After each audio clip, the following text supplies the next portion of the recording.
Did you know medieval love wasn't always about grand gestures and knightly vows? Were you aware that a simple peasant's journey to the altar could be more about personal choice than a noble's? Prepare to uncover the truly astonishing world of medieval courtship in the 1300s, where status reshaped every step of the romantic dance. Number 7. Love or logic? The core purpose of marriage. The path to matrimony in the medieval period was a winding one, its direction dramatically swayed by your birthright. For the vast majority of people, the peasants, marriage often sprang from a practical, grounded necessity, yet it also held a surprisingly fertile ground for affection and companionship. Peasant's life was a brutal dance with survival, where every hand counted.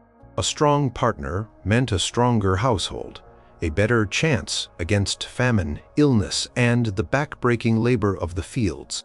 A young man and woman in a village might find themselves working side by side in the common fields, sharing the burden of harvest, or gathering at the village well, their daily routines entwined.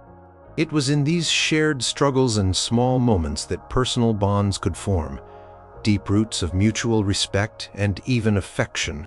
A good working partner, someone who could pull their weight, manage the small garden plot, or care for the few livestock, was a prize.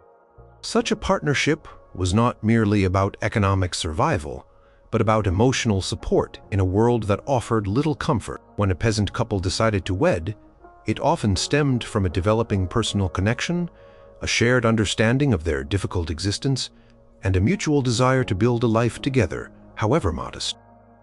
Their union was a core unit of the village, a new hearth where children would be raised to contribute to the cycle of labor and life. The idea of choosing someone based on who they were, on their character and their ability to be a good companion, was not a lofty ideal but a practical reality. Historical chronicles from the period, though primarily focused on the upper echelons, sometimes offer glimpses into peasant life that suggest a quiet expectation of shared sentiment within the marriage. It was a partnership of equals in hardship, where each person's contribution was visible and vital to the family's daily existence. The village community, too, played a role, often witnessing the budding affections and implicitly approving matches that seemed sensible and likely to endure. This focus on personal compatibility, even within a framework of necessity, stands in stark contrast to the motivations driving noble unions. The noble classes inhabited an entirely different universe, one where personal affection was often a dangerous luxury and strategic alliances reigned supreme. For the nobility, marriage was almost exclusively a tool, a sharp instrument wielded for power, land, consolidation, and political advantage. A daughter might be betrothed before she could even walk, her entire future sealed by a contract designed to merge vast estates, secure a crucial border, or forge an unbreakable bond between warring families. A son, while perhaps granted slightly more agency in his later years, was still expected to marry someone who would elevate his family's standing, produce legitimate heirs, and expand their influence. The individuals themselves were merely pawns on a grand chessboard, their personal desires utterly secondary to the dynastic ambitions of their parents and kin. Marriages between kingdoms, for example, could bring centuries of peace or plunge entire nations into conflict if broken. The dowry a noble bride brought was not a few chickens or a chest of linen, but entire provinces, castles, rights to tolls and taxes, and immense sums of silver and gold. These were not unions of hearts, but mergers of vast fortunes and powerful bloodlines. Chronicles from the period frequently describe negotiations between families, sometimes spanning years, where every clause of a marriage contract was debated with the fervor usually reserved for treaties of war. The potential spouses might never even meet until the wedding ceremony itself, their first glimpse of each other happening as they stood before the altar, two strangers bound by legal documents and political necessity. Purpose was clear: to secure the family's legacy, to expand its territorial holdings, to solidify its position in the intricate web of medieval power. Emotional attachment was a bonus, a happy accident, if it occurred, but never the primary driver. Indeed, sometimes strong affection was viewed with suspicion, as it could potentially cloud the judgment needed for future strategic decisions. This stark difference in the fundamental reason for marrying laid the groundwork for almost every other contrasting aspect of courtship between these two wildly disparate worlds. The weight of an entire lineage, the very future of a noble house, rested on the correct marriage, making it a cold calculation rather than a warm, personal choice. Number 6. Who chooses? The power of the parents. The question of who held the ultimate say in a marriage was perhaps one of the most glaring distinctions between peasant and noble life in the medieval period. For the peasant, while parental approval was undoubtedly important, especially given the economic realities of their existence, young people often possessed a surprising degree of autonomy in choosing their partners. A young man might spend considerable time courting a young woman, engaging in communal activities with her, sharing laughter at a village festival, or walking alongside her during a shared task. Their interactions were often public, observed by the close-knit community which implicitly vetted potential matches. If a young couple developed affection and wished to marry, they would approach their parents for permission. This permission was often tied to practical considerations. Did the young man have enough land to support a family, or a skill that could provide a steady income? Did the young woman possess the necessary household skills? However, if these basic requirements were met, and the families were agreeable, the personal desires of the couple held significant weight. The social fabric of the village was such that forced marriages were rare and often frowned upon, as they could destabilize the community. There are accounts of young couples eloping, fleeing their village to marry in another, although this was a drastic step and carried its own risks. The absence of extensive legal documentation and the strength of community custom meant that individual choice, while not absolute, was a potent factor. Parents, of course, offered guidance and experience, but the final decision often rested more squarely on the shoulders of the young people themselves, particularly if they had already established a connection and proven their suitability through shared work or communal life. This freedom, however limited by circumstance, provided a foundation for marriages based on mutual consent and often genuine affection. It was a world where a young man could directly express his desire to a young woman, and she, in turn, could accept or refuse, a dynamic far removed from the intricate machinations of the noble courts. Conversely, for the nobility, the concept of personal choice in marriage was practically non-existent. Parents, particularly fathers and sometimes powerful mothers, held absolute, unquestioned sway over their children's marital destinies. Daughters in particular were seen as valuable commodities, their futures mapped out according to the strategic needs of the family. A noble daughter's value lay in her dowry, her lineage, and her potential to bear heirs. She was a pawn in a grand political game, her hand in marriage a crucial element in forging alliances, consolidating land, or securing peace. Betrothal contracts were often drawn up when children were infants, or even before they were born, sealing agreements between powerful families or kingdoms. The children involved had no say whatsoever. To refuse a parental directive in marriage was an act of extreme rebellion, fraught with dire consequences. A disobedient daughter might be forced into a convent, her family essentially erasing her from the lineage to prevent her from bringing shame or disrupting their plans. A rebellious son, especially a younger one, might be disinherited, denied his rightful place in the family's power structure, or sent to a monastic order, effectively ending his line. Primary goal was to secure the family's legacy, expand its territory, and elevate its status, and personal desires were seen as frivolous and dangerous distractions. Court records from the time reveal endless legal disputes over broken betrothals, not because of personal heartbreak, but because of the vast economic and political implications of such a breach.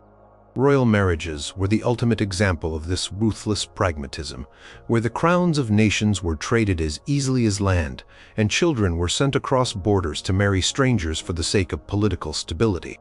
A noble child's duty was to their family name, their lineage, and their dynasty, and personal happiness was a distant, often unattainable secondary concern.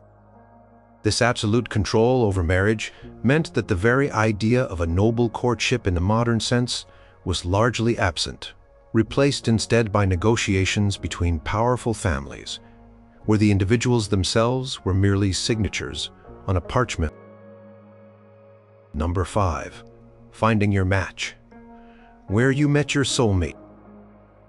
The social landscape dictated precisely where a young man or woman might encounter their future spouse, and this too was a stark contrast between the different classes of medieval society. For the peasant life was centered around the village and its immediate surroundings, which served as the primary hunting ground for a partner. Daily life provided ample, often public, opportunities for interaction. The village church, a central hub for spiritual life and social gathering, was a natural meeting place. Here, during Mass or after the service, young people would exchange glances, perhaps share a few words.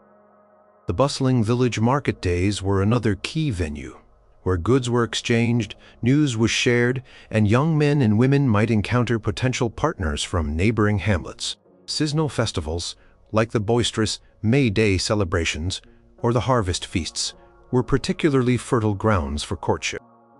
These were times of communal revelry, dancing, singing, and games where social hierarchies might briefly loosen, allowing for more overt flirtation and interaction. Communal work, such as harvesting the fields, shearing sheep, or sharing tasks like spinning wool, brought young people into close cooperative contact. These shared labors fostered a sense of camaraderie and allowed individuals to observe each other's work ethic and character. The local tavern, a place for respite and gossip after a day's toil, also served as a social nexus where young men and women could gather and interact more informally. Even something as simple as fetching water from the communal well or washing clothes in the stream provided opportunities for casual encounters, and the subtle beginnings of courtship, proximity, and necessity were the key drivers. Everyone knew everyone else in a small village, and reputations, good or bad, were easily established. This intimate setting meant that courtship was often a very public affair, observed by the entire community, which provided a form of social vetting. A potential partner's family background, their industriousness, and their character were well known, making the process transparent and grounded in the realities of village life. There were no grand balls or diplomatic missions, just the rhythm of daily existence and the seasonal celebrations that punctuated the year. The noble's search for a spouse was conducted within an entirely different, highly exclusive and meticulously controlled environment. It was a search confined to a very small pool of eligible candidates, dictated by lineage, wealth, and political expediency. Noble children almost never met potential spouses through casual interaction. Instead, their encounters were highly orchestrated events, often involving significant travel and expense. Other noble courts were primary venues. A young lord might be sent to another powerful duke's court for a period ostensibly for education or military training, but also to observe and be observed by the marriageable daughters of the house. Royal residences and major castles hosted grand gatherings, feasts and tournaments, which served as schenkes for eligible noble youth. These events were not about personal attraction but about strategic viewing, assessing the suitability of a match based on appearance, demeanor, and the impression they made as a future asset to the family. Diplomatic missions also played a crucial role. Envoys would travel between kingdoms not only to discuss treaties but also to discreetly scout for suitable spouses for their lords and ladies. Portraits, often idealized, would be exchanged, Sometimes, the only contact a betrothed couple had before their wedding was through such portraits and letters, carefully vetted by their families. Travel was arduous and dangerous in the medieval period, so these opportunities were limited and costly, making each encounter a significant event. The emphasis was always on securing a political or economic advantage, not on fostering a personal connection. There were no chance meetings at the village well, no flirtations at a local harvest festival. Every potential interaction was weighed, calculated, and often prearranged by powerful parents, guardians, or even monarchs. The world of noble courtship was one of guarded halls, strategic negotiations, and carefully managed appearances far removed from the organic, community-driven encounters of the peasant class.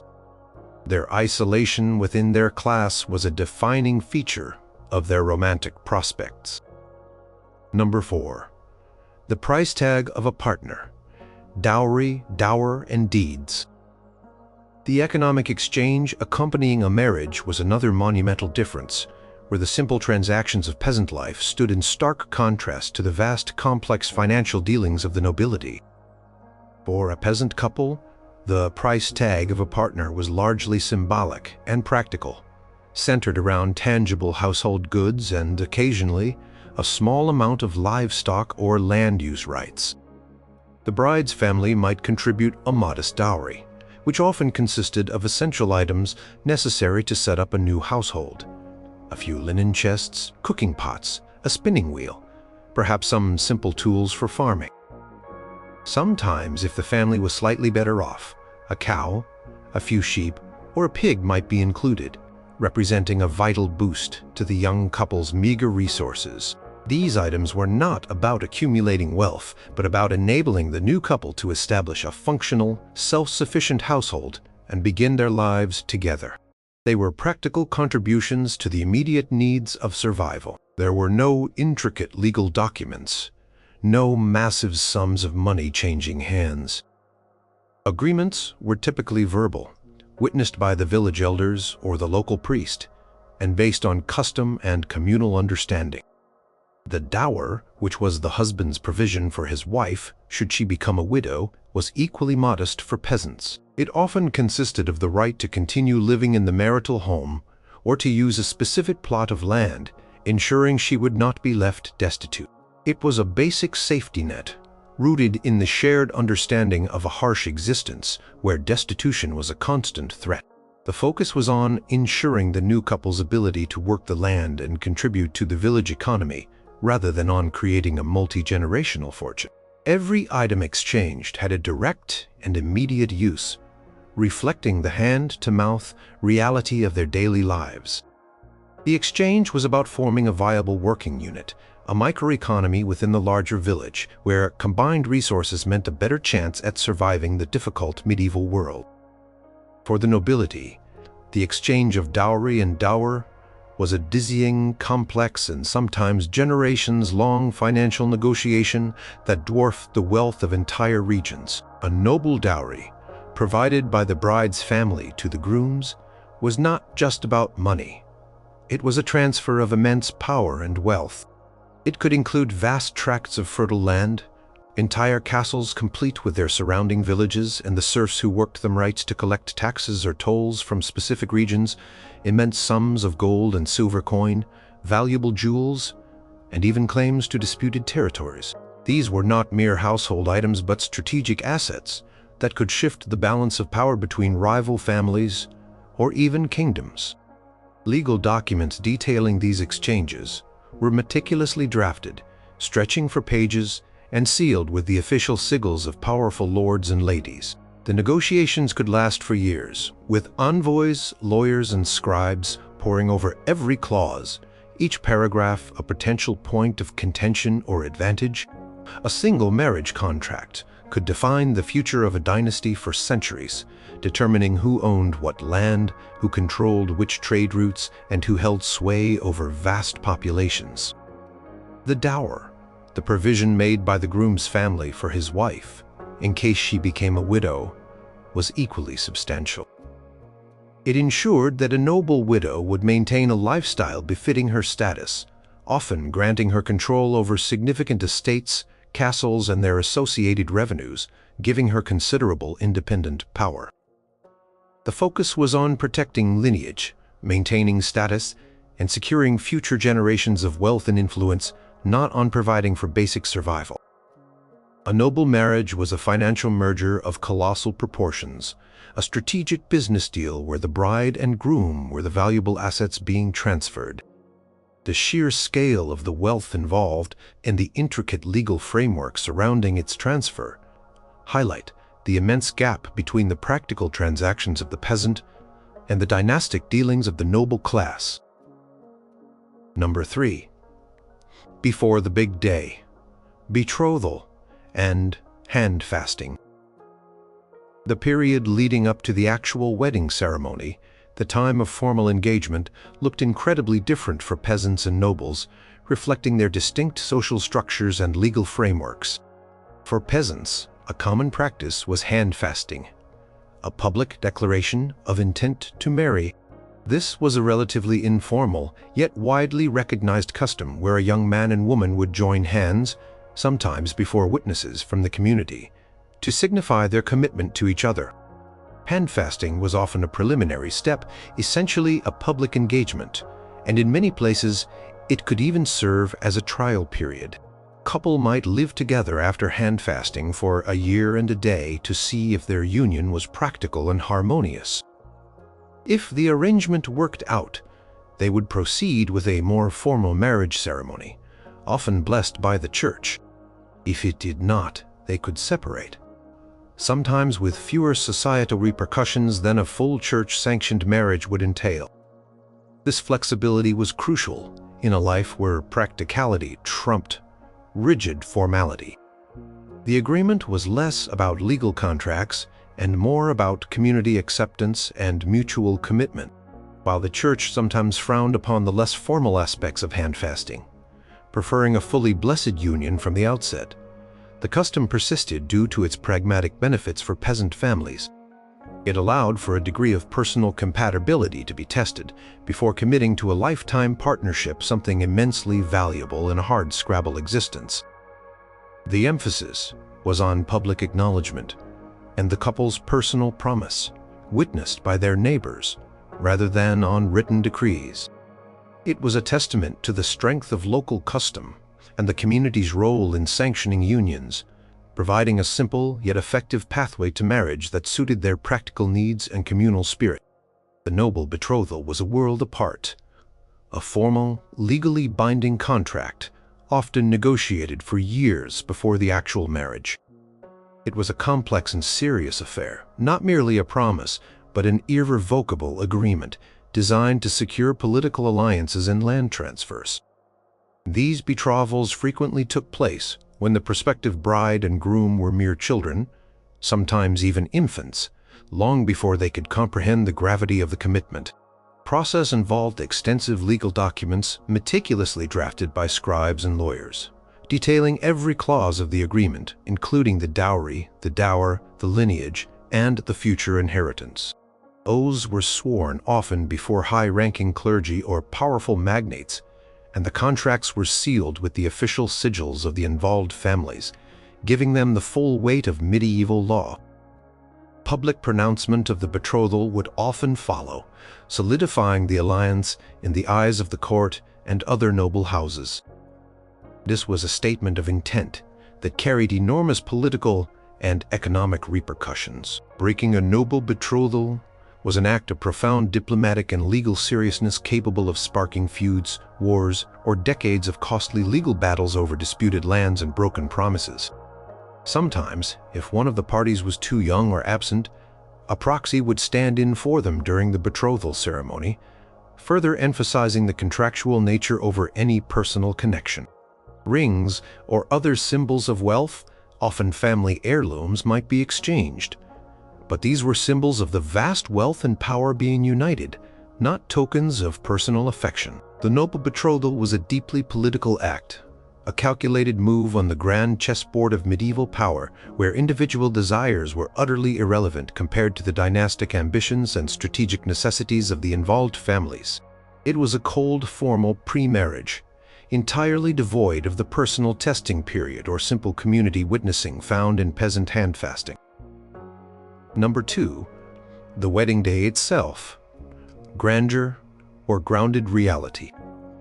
Culmination of courtship, the wedding day, presented a stark visual and experiential contrast between the peasant and noble worlds. For the peasant, the wedding was a grounded communal affair, deeply woven into the fabric of village life. It was rarely a day of immense spectacle or extravagance, but rather a celebration of a new household forming within the community. The ceremony itself would typically take place in the local parish church, or sometimes simply before the priest outside its doors, emphasizing accessibility and local participation. The attire for the bride and groom would be their finest, but humble. Their best clothes, perhaps a newly made simple gown or tunic, often adorned with a few small ribbons or wildflowers. There was no grand procession, no elaborate retinue. After the short religious blessing, the celebration would move to the village common, or a local hall, or even the small hut of the bride or groom. The feast was a collective effort, with every household contributing what they could: a loaf of bread, some cheese, perhaps a small joint of meat if a pig had been slaughtered, or some ale brewed for the occasion. It was a shared meal, a true potluck, where everyone contributed to the joyous occasion. Dancing, singing, and storytelling were the main forms of entertainment, often accompanied by a simple fiddle or pipe. The focus was on the community's blessing of the new union, a joining of families that would contribute to the village's collective well-being. The wedding was often timed to coincide with a less busy period in the agricultural calendar, perhaps after the harvest or during the quieter winter months, ensuring that most people could attend and participate. It was a day of practical joy, reflecting the hard realities of their lives, yet filled with genuine communal warmth and simple merriment, an affirmation of life and continuity in a challenging world. The noble wedding, in stark contrast, was an opulent, multi-day spectacle, a flamboyant display of wealth, power, and political alliances. It was far more than a personal celebration. It was a grand diplomatic event, a carefully orchestrated show of force and status designed to impress rivals and solidify allegiances. The ceremony itself often took place in a grand cathedral or the lavish private chapel of a castle, officiated by high-ranking bishops or even cardinals, signifying the immense spiritual and temporal power behind the union. The attire of the bride and groom was breathtakingly extravagant. Gowns of shimmering silks, rich velvets and brocades, often embroidered with gold and silver thread, encrusted with jewels. Crowns, coronets, and elaborate headdresses added to the dazzling display. Procession to the church or chapel was a parade of retinues, knights in shining armor, ladies in equally luxurious attire, banners fluttering, trumpets blaring. The wedding feast would last for days, sometimes even a week, featuring endless courses of exotic foods, fine wines, and expensive spices, served in grand halls bedecked with tapestries and coats of arms. Entertainment was lavish. Jousting tournaments, elaborate dances, musical performances by professional minstrels, jesters, and even dramatic plays. Guests would travel from across kingdoms, their presence a testament to the political importance of the marriage. Every aspect of the noble wedding was meticulously planned to convey power, legitimacy, and immense wealth. The gifts exchanged were not simple household items, but vast sums of money, jewels, and luxury goods, often presented with great ceremony. It was a political statement, a demonstration of the combined might of two powerful houses far removed from any sense of personal intimacy. This grand theatrical display, while celebratory, underscored the contractual and strategic nature of noble marriages, leaving little room for the simple shared joy that characterized the peasant wedding. Number 1. What happens after? Marital expectations and realities. The daily realities of married life and the fundamental expectations placed upon husband and wife diverged dramatically between the peasant and noble classes. For the peasant, marriage was an unwavering partnership of labor, a shared struggle for survival that bound two individuals into a single indispensable economic unit. From dawn to dusk, husband and wife worked side by side, or in complementary roles, to ensure the family's sustenance. The husband typically tilled the fields, managed the livestock, and performed heavier labor, while the wife managed the household, prepared food, spun wool, tended to the small garden, and cared for the children. Yet, these roles often overlapped. A wife might help in the fields during harvest, and a husband might assist with household repairs. Their small, often single-room dwelling meant their lives were intimately intertwined, every success and every failure immediately shared. Communication was direct, needs were immediate, and mutual dependence was absolute. There was little concept of separate spheres or private lives. Everything was communal, even within their own family unit. Primary expectation for both was hard work and mutual support to keep the household functioning and the family alive. Procreation was vital, but the focus was on raising healthy children who would grow quickly to contribute their labor to the family's survival, ensuring the continuation of the family's ability to work the land. Adultery, while not formally divorced as an option, was a serious transgression for both genders within the peasant community. It threatened the stability of the household, which was the core economic unit, and could lead to community ostracism or social consequences, as it jeopardized the clear line of inheritance of their meager possessions and disrupted the essential division of labor. Informal separations, while rare, might occur if a marriage became truly unworkable. But the lack of formal legal recourse meant such situations were handled by community custom or simply by one party departing. For the nobility, married life was governed by an entirely different set of expectations, predominantly centered on lineage, status, and the continuation of the dynastic name.